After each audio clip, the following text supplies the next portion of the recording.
Hey guys, James from Automatic Trading Signals. Today I wanted to show you a little bit more about volume vector and how I use it to trade.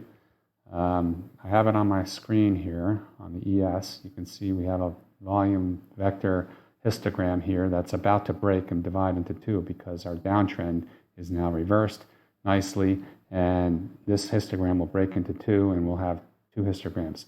This histogram is mostly overnight trading from the overnight session, and I don't really like to use that. I like to wait for a break like that just happened and then start watching this cash only node develop here. So what I'm looking for is a break away from this and then a return to it in either direction. I would prefer it to go up and to come back, just because you can see from the previous session that we were up, and I'm looking for a continuation of that. So I do want to trade longs mostly here. So we'll wait a little further and see if we get a trading opportunity. So I'll pause the video and we'll come back shortly.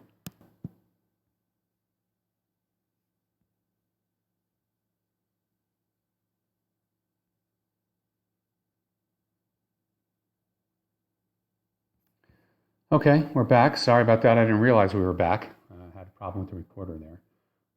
Okay, so we've come up a little bit. This high volume node is a point of interest. I want to place a limit order to buy if we come down Order submitted to that level. I want to try to get as close to it as possible. I might move it up a tick if it looks like we're going to reverse. But really, the best trades are the ones that happen before you can do anything about it. Let me zoom in on this a little bit so we can see it more clearly. Hopefully we'll get down there. Could happen very quickly at this point. We're only 2 points away. And we failed to take out the top.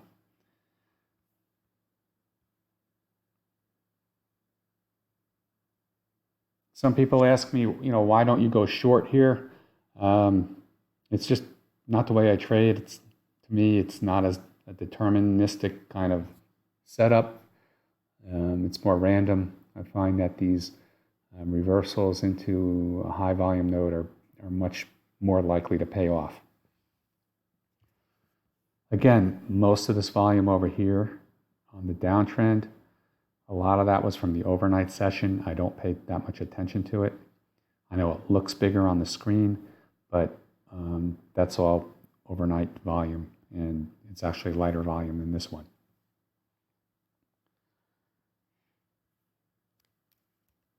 Another feature I keep going back and forth, I'm tempted to show you. I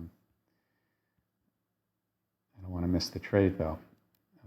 If you scroll back in time, you'll see that the histograms on the previous swings adaptively change. Like for instance, here is this one histogram from that down swing here. But when we got up high enough, this histogram broke and became part of the upswing right there. All right. It came down to this level, popped up 2 ticks. I generally don't like it when it starts to reverse here. I prefer it if the bar continues going down without showing much of a wick, because the buyers have come in and pushed it up a little bit, and I want those buyers coming into the market when it comes down here. I don't want to lose them. So we'll keep it in play. We'll zoom in on it. Looks like we might get a trade here. I have a 4-tick target, 8-tick stop, but I usually don't let it hit the stop. I'll exit a trade that's going against me by moving the target, and I'll move the stop away. Very rarely do I let the stop fill. Okay? Order filled. All right, we're filled.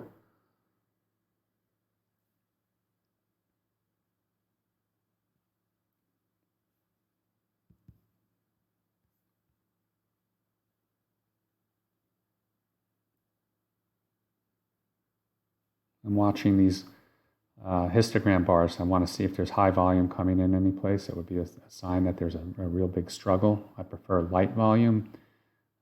I prefer the heavy volume to happen when it starts to push it down, but then actually at the end, if I get a big, somebody gets stopped out, it could flush really quickly, but we didn't see it happen that way.